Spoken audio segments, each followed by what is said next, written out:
ಬೆಂಗಳೂರಿನ ಮಲ್ಲೇಶ್ವರಂನಲ್ಲಿ ಅಗ್ನಿ ಅವಘಡ ಸಂಭವಿಸಿದೆ. ಪರಿಣಾಮ ಫರ್ನಿಚರ್ ಅಂಗಡಿಯೊಂದು ಸುಟ್ಟು ಕರಕಲಾಗಿರುವಂಥದ್ದು. ಬೆಂಗಳೂರಿನ ಮಲ್ಲೇಶ್ವರಂನಲ್ಲಿ ನಡೆದಂತಹ ಘಟನೆ ಇದು. ಶಾರ್ಟ್ ಸರ್ಕ್ಯೂಟ್ನಿಂದಾಗಿ ಬೆಂಕಿ ಕಾಣಿಸಿಕೊಂಡಿದೆ. ಕ್ಷಣಾರ್ಧದಲ್ಲಿಯೇ ಫರ್ನಿಚರ್ ಅಂಗಡಿ ಸುಟ್ಟು ಧಗಧಗಿಸುವ ರೀತಿಯಲ್ಲಿ ಬೆಂಕಿ ವ್ಯಾಪಿಸಿಕೊಂಡಿದೆ. 5 ಕೋಟಿ ಮೌಲ್ಯದ ವಸ್ತುಗಳು ಸಂಪೂರ್ಣವಾಗಿ ಸುಟ್ಟು ಕರಕಲಾಗಿದೆ. ಅಂಗಡಿಯಲ್ಲಿ ಮಲಗಿದ್ದಂತಹ 10 ಜನ ಕೆಲಸಗಾರರು ಈ ಅವಘಡದಿಂದ ಪಾರಾಗಿದ್ದಾರೆ. ಅಕ್ಕಪಕ್ಕದ 3 ಮನೆಗಳಿಗೂ ಕೂಡ ಈ ಬೆಂಕಿಯ ಕೆನ್ನಾಲಿಗೆ ವ್ಯಾಪಿಸಿದೆ ಅನ್ನೋದು ಗೊತ್ತಾಗ್ತಾ ಇದೆ. ಬೆಂಕಿಯನ್ನು ನಂದಿಸೋದಕ್ಕೆ 13 ಅಗ್ನಿಶಾಮಕ ದಳದ ಸಿಬ್ಬಂದಿಗಳು ಹರಸಾಹಸ ಪಟ್ಟಿದ್ದಾರೆ. ಒಂದು ಕಡೆ ಬೆಂಕಿಯ ವ್ಯಾಪ್ತಿ ಹೇಗಿತ್ತು ಅನ್ನೋದನ್ನು ನೀವು ಗಮನಿಸ್ತಾ ಇದ್ದೀರಿ. ಮತ್ತೊಂದು ಕಡೆ ಸ್ಥಳಕ್ಕೆ ಈಗಾಗಲೇ ದಿನೇಶ್ ಗುಂಡೂರಾವ್ ಅವರು ಕೂಡ ಭೇಟಿ ಕೊಟ್ಟಿದ್ದಾರೆ. ಸ್ಥಳವನ್ನು ವೀಕ್ಷಿಸಿದ್ದಾರೆ. ಅಧಿಕಾರಿಗಳು ಸ್ಥಳೀಯರಿಂದ ಮಾಹಿತಿಯನ್ನು ಪಡೆದುಕೊಂಡಿದ್ದಾರೆ. ಸಂಪೂರ್ಣವಾಗಿ ಸುಟ್ಟು ಕರಕಲಾಗಿ ಹೋಗ್ಬಿಟ್ಟಿದೆ ಗೋಡೌನ್. 5 ಕೋಟಿ ರೂಪಾಯಿ ಬೆಲೆ ಬಾಳುವಂತಹ ಮೆಟೀರಿಯಲ್ಸ್ ಇತ್ತಂತೆ, ಸರಕಿತ್ತಂತೆ, ಎಲ್ಲವೂ ಕೂಡ ಬೆಂಕಿಗಾಹುತಿ ಆಗಿದೆ. ಇನ್ನೂ ಕೂಡ ಹೊಗೆ ಯಾವ ರೀತಿ ಬರ್ತಾ ಇದೆ ಅನ್ನೋದನ್ನು ನೀವು ಗಮನಿಸ್ತಾ ಇದ್ದೀರಿ.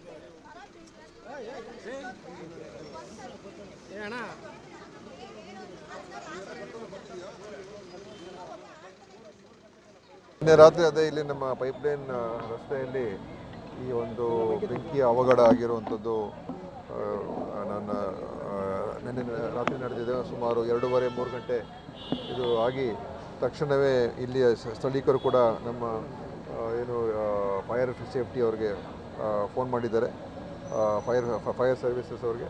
ಅವರು ಕೂಡ 20 ನಿಮಿಷ ಒಳಗೆ ಇಲ್ಲಿಗೆ ಬಂದು ಸುಮಾರು ಎಲ್ಲ ಫೈರ್ ಇಂಜಿನ್ಗಳೆಲ್ಲ ಬಂದು ಅದನ್ನು ಶಮನ ಮಾಡುವಂಥದ್ದು ಕೂಡ ಯಶಸ್ವಿಯಾಗಿ ಮಾಡಿದ್ದಾರೆ.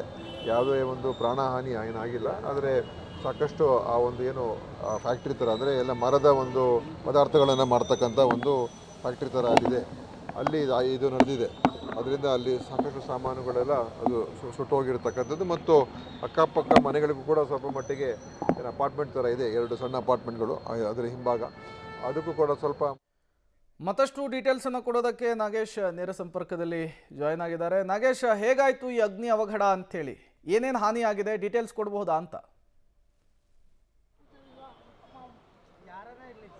ಬೆಂಗಳೂರಿನ ಮಲ್ಲೇಶ್ವರಂನಲ್ಲಿರುವಂಥ ಫರ್ನಿಚರ್ ಗೋಡನ್ಗೆ ತಡರಾತ್ರಿ ಬೆಂಕಿ ತಗಲಿರುವಂಥದ್ದು. ಬೆಂಕಿ ತಗಲಿರುವಂಥ ಪರಿಣಾಮ ಸಂಪೂರ್ಣವಾಗಿ ಈ ಫರ್ನಿಚರ್ ಗೋಡನ್ ಸಂಪೂರ್ಣವಾಗಿ ಸುಟ್ಟು ಕರಕಲಾಗಿರುವಂಥದ್ದು. ಸುಮಾರು 32 ಕೂಡ ಈ ಒಂದು ಘಟನಾ ಸ್ಥಳಕ್ಕೆ ಸುಮಾರು 14ಕ್ಕೂ ಹೆಚ್ಚು ಅಗ್ನಿಶಾಮಕ ದಳದ ವಾಹನಗಳು ಬಂದು ರಾತ್ರಿ ಇಡೀ ಬೆಂಕಿಯನ್ನು ನಂದಿಸುವ ಕೆಲಸವನ್ನು ಮಾಡಿರುವಂಥದ್ದು. ಸದ್ಯ ಸಂಪೂರ್ಣವಾಗಿ ಬೆಂಕಿ ನಂದಿಸುವ ಕೆಲಸ ಈಗಾಗಲೇ ಅಗ್ನಿಶಾಮಕ ಸಿಬ್ಬಂದಿಗಳು ಮಾಡಿರುವಂಥದ್ದು. ಜೊತೆಗೆ ಈ ಒಂದು ದೊಡ್ಡ ಮಟ್ಟದಲ್ಲಿ ಬೆಂಕಿ ತಗಲಿರುವಂಥ ಕಾರಣಕ್ಕಾಗಿ ಅಕ್ಕಪಕ್ಕದ ಮನೆ ಸಂಪೂರ್ಣವಾಗಿ ಒಂದಷ್ಟು 10ಕ್ಕೂ ಹೆಚ್ಚು ಮನೆಗಳಿಗೆ ಬೆಂಕಿ ತಗಲಿರುವಂಥ ಪರಿಣಾಮ ಆ ಮನೆಗಳಲ್ಲಿರುವಂಥ ಎಲ್ಲ ಕಿಚನ್ ಐಟಮ್ಸ್ಗಳೆಲ್ಲವೂ ಕೂಡ ಸುಟ್ಟು ಕರಕಲಾಗಿದ್ದಾವೆ ಅನ್ನುವಂಥ ಮಾಹಿತಿಗಳು ಕೂಡ ಇರುವಂಥದ್ದು. ಈಗಾಗಲೇ ಪಕ್ಕದ ಮನೆಯವರು ಈ ಬೆಂಕಿಯ ಆಹುತಿಯಿಂದ ಸಂಪೂರ್ಣವಾಗಿ ನಷ್ಟವನ್ನು ಅನುಭವಿಸಿದ್ದಾರೆ. ಅವರು ಕೂಡ ಮಾತನಾಡ್ತಾರೆ. ಮೇಡಮ್, ಎಷ್ಟು ಗಂಟೆಗೆ ಬೆಂಕಿ ತಗಲಿದ್ದು ಮತ್ತು ಏನಾಯಿತು ಮೇಡಮ್? ಸರ್, ನಾವು ಫುಲ್ ಮಲ್ಕೊಂಡಿದ್ವಿ. 2 o'clock 3 o'clock ಯಾರಿಗೂ ಎಚ್ಚರ ಆಗೋ ಟೈಮು ಅಲ್ಲ ಅದು. ನಮ್ಮ ಪಕ್ಕದ ಮನೆಯವ್ರು ಬಂದು, ಅಂದರೆ ನಮ್ದು ಈ ಕಡೆ ಬಿಲ್ಡಿಂಗ್, ಅವ್ರದ್ದು ನಮ್ಮ ಪಕ್ಕದ ಮನೆ, ಅವ್ರು ಬಂದು ಜೋರಾಗಿ ಕಿರ್ಚ್ಕೋತಾ ಇದ್ರು. ನಾವು ಅವ್ರಿಗೇನೋ ಅನಾಹುತ ಆಯಿತು ಅಂತ ಹೋಗಿ ನೋಡೋಕೆ ಹೋದಾಗ ಫುಲ್ ಫೈರ್ ಆಗಿದೆ. ಇಡೀ ನಮ್ಮ ರೋಡೇ ಫುಲ್ ಬೆಂಕಿ ಆಗೋಗಿದೆ. ನಮ್ಗೆ ಒಳಗಡೆ ಇರೋಕ್ಕೂ ಆಗಿಲ್ಲ. ಎಲ್ಲರೂ ತಕ್ಷಣಕ್ಕೆ ಹೊರಗಡೆ ಓಡಿ ಬಂದ್ವಿ. ಆ ಕ್ಷಣದಲ್ಲಿ ಯಾರಿಗೆ ಏನು ಮಾಡಬೇಕು ಅಂತಲೂ ಗೊತ್ತಾಗಲ್ಲ. ಕಬೋರ್ಡಲ್ಲಿ ಏನು ಇಟ್ಟಿರ್ತಾರೆ ಅಂತ ಗೊತ್ತಾಗಲ್ಲ. ದುಡ್ಡು ಇಟ್ಟಿರ್ತಾರೋ, ಒಡವೆ ಇಟ್ಟಿರ್ತಾರೋ, ಏನು ಇಟ್ಟಿರ್ತಾರೋ ಯಾರಿಗೂ ಗೊತ್ತಾಗಲ್ಲ. ಅಲ್ಲಿ ನೋಡಿದಾಗ ಅವ್ರು ಬೆಂಕಿ ನೀರು ಬಿಂದಿಗೆಲಿ ಇಟ್ಕೊಂಡು ನೀರು ಹಾಕೋಕ್ಕೂ ಸಹ ಆಗಿಲ್ಲ ಅವ್ರಿಗೆ. ಮನೇಲಿ ಮೂರು ಮನೆ, ನಮ್ಮ ಬಿಲ್ಡಿಂಗಲ್ಲಿ 3 ಮನೆ ಪೂರ್ತಿ ಹಾಳಾಗಿದೆ. ವಿಂಡೋಸ್ ಎಲ್ಲ ಒಡೆದೋಗಿದೆ. ವಿಂಡೋಸಲ್ಲಿ ಏನಿರುತ್ತಲ್ಲ ಅದು ವುಡ್ ಸ್ಟ್ರಕ್ಚರು ಅದೆಲ್ಲ ಹೊಟ್ಟೋಗಿದೆ. ಕಂಬಿ ಸಹಿತ ಕರಗೋಗಿದೆ. ಮತ್ತು ಫಿಲ್ಟರು ಹೇಗಾಗಿದೆ ಅಂದರೆ ಅಕ್ವಾಗಾರ್ಡ್ ಫಿಲ್ಟರು ಏನೇನೂ ಇಲ್ಲ. ಅಕ್ವಾಗಾರ್ಡ್ ಫಿಲ್ಟರಲ್ಲಿ ಫುಲ್ಲು ನೀರಾಗಿ ಹರಿತಾ ಇದೆ. ಕಿಚನಲ್ಲಿ ಏನೇನು ಐಟಮ್ಸ್ ಇಟ್ಟಿದೆಯೋ ಅದೆಲ್ಲ ಹೊಟ್ಟೋಗಿದೆ. ಏನು ಮಾಡಬೇಕು ಅಂತ ನಮಗೆ ಗೊತ್ತಾಗ್ತಿಲ್ಲ. ಈಗ ಜಸ್ಟ್ ಮಿನಿಸ್ಟರ್ ಬಂದು ಎಲ್ಲ ಎನ್ಕ್ವೈರ್ ಮಾಡ್ಕೊಂಡು ರಿಪೋರ್ಟ್ ಮಾಡೋಕೆ ಹೋಗ್ತೀವಿ.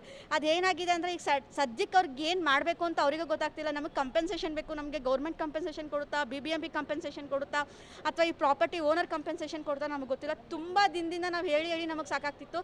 ನಾವೇನಾದ್ರು ಕಂಪ್ಲೇಂಟ್ ಮಾಡೋಕ್ಕೆ ಬಂದರೆ ಅವರು ನಮ್ಮ ಸ್ಟೇಟ್ಮೆಂಟಿಗೆ ಸಹ ಕೊಟ್ಟಿದ್ದಾರಂತ. ನಮ್ಮ ಮನೆ ಯಾರು ರೆಂಟಿಗಿದ್ದಾರೆ ಅವ್ರಿಗೆ ಹೇಳಿದಾರಂತೆ. ಅವರು ಗಲಾಟೆ ಆಗ್ತಿದೆ, ಸೌಂಡ್ ಆಗ್ತಿದೆ.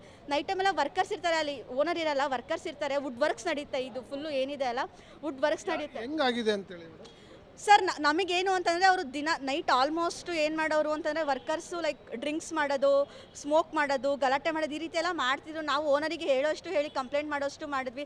ಅವರೇನು ತಲೆಗೆ ಹಾಕ್ಕೊಂಡಿಲ್ಲ. ನಮ್ಮ ರೆಂಟಿಗೆ ಯಾರಿದ್ದಾರೆ ಅವ್ರು ಹೇಳಿದ್ದಕ್ಕೆ ಯಾರು ನೀವು ನಿಮ್ಮ ಬಿಲ್ಡಿಂಗ್ಗೆ ಡೆಮಾಲಿಷ್ ಮಾಡ್ತೀವಿ ಅಂತ ಸ್ಟೇಟ್ಮೆಂಟ್ ಕೊಟ್ಟಿದ್ರು. ಅದೇನು ಯಾವ ಥರ ಸ್ಟೇಟ್ಮೆಂಟ್ ಕೊಟ್ಟಿದ್ರೋ ಗೊತ್ತಿಲ್ಲ. ಅವ್ರು ಒಂದು ಬಿಲ್ಡಿಂಗ್ ಡೆಮಾಲಿಷ್ ಮಾಡೋದಲ್ಲ, ಇಲ್ಲಿರೋ ಒಂದು 4-5 ಬಿಲ್ಡಿಂಗೇ ಅರ್ಧಂಬರ್ಧ ಡೆಮಾಲಿಷ್ ಮಾಡಿ, ಅಟ್ಲೀಸ್ಟ್ ಫುಲ್ ಡೆಮಾಲಿಷ್ ಆದರೂ ನಾವು ಫುಲ್ ಕನ್ಸ್ಟ್ರಕ್ಟ್ ಮಾಡ್ಕೋಬೋದು ಸರ್. ಅವ್ರ ಹತ್ರ ಫುಲ್ ಕಂಪೆನ್ಸೇಷನ್ ತೊಗೊಂಡು ಅರ್ಧಂಬರ್ಧ ಸುಟ್ಟೋಗಿದೆ. ಎಲೆಕ್ಟ್ರಿಸಿಟಿ ಇಲ್ಲ, ವಾಟರ್ ಫೆಸಿಲಿಟಿ ಇಲ್ಲ, ಹಿಂದೆ ಏನಿರ್ತಲ್ಲ ವಾಟರ್ ಪೈಪ್ ಕನೆಕ್ಷನ್ ಎಲ್ಲ ಸುಟ್ಟು ಎಲ್ಲ ಫುಲ್ ಹೊಟ್ಟೋಗಿದೆ. ಈಗ ನಮಗೆ ನೀರಿಲ್ಲ, ಕರೆಂಟ್ ಇಲ್ಲ, basic necessity water and electricity ಅದು ನಮಗಿಲ್ಲ. ಈ ಥರ ಮಾಡಿದ್ದಾರೆ. ಯಾರಿಗೇನು ಎಮರ್ಜೆನ್ಸಿ ಇರುತ್ತೋ, ಎಕ್ಸಾಮ್ಸ್ ಟೈಮು ಓದ್ತಿರ್ತಾರೆ, ಮನೇಲಿರೋರು ಇರ್ತಾರೆ, ಏನು ಅಟ್ಲೀಸ್ಟ್ ವರ್ಕರ್ಸು ಒಂದು ಸ್ವಲ್ಪ ಕಾನ್ಷಿಯಸ್ ಆಗಿರಬೇಕು ಸರ್. ಅವರು ಅಷ್ಟೇ ದುಡ್ಡು ಬರುತ್ತೆ, ಸಂಬಳ ಕಡಿಮೆ ಕೊಡ್ಬೋದು, ವರ್ಕರ್ಸು ಕಡಿಮೆ ಸಂಬಳಕ್ಕೆ ಸಿಗ್ತಾರೆ ಅಂತ ಸಿಕ್ತವ್ರನ್ನೆಲ್ಲ ಕರ್ಕೊಂಬಂದು ಇರ್ರೆಸ್ಪಾನ್ಸಿಬಲ್ ಪೀಪಲ್ನೆಲ್ಲ ಕರ್ಕೊಂಬಂದು ಈ ಥರ ಇಡೋದಲ್ಲ. ಎಷ್ಟು ಸರಿ ಹೇಳಿದ್ದಾರೆ. ಅದು ಧೂಳು ವರ್ಕ್ ಏನು ಮಾಡ್ತಾರಲ್ಲ, ಎಷ್ಟು ಜನರೇಟರ್ ಹಾಕ್ತಾರೆ, ಫುಲ್ ಧೂಳು, ಮತ್ತು ಮರ ಕಟ್ ಮಾಡೋ ಮಿಷಿನ್ ಇರುತ್ತೆ, ಅದು ಧೂಳು ಎಲ್ಲ ಎಷ್ಟೊಂದು ಸರ್ ನಾವು ಸಹಿಸ್ಕೊಳ್ಳೋದು ನಮಗೂ ಸಾಕಾಗಿದೆ.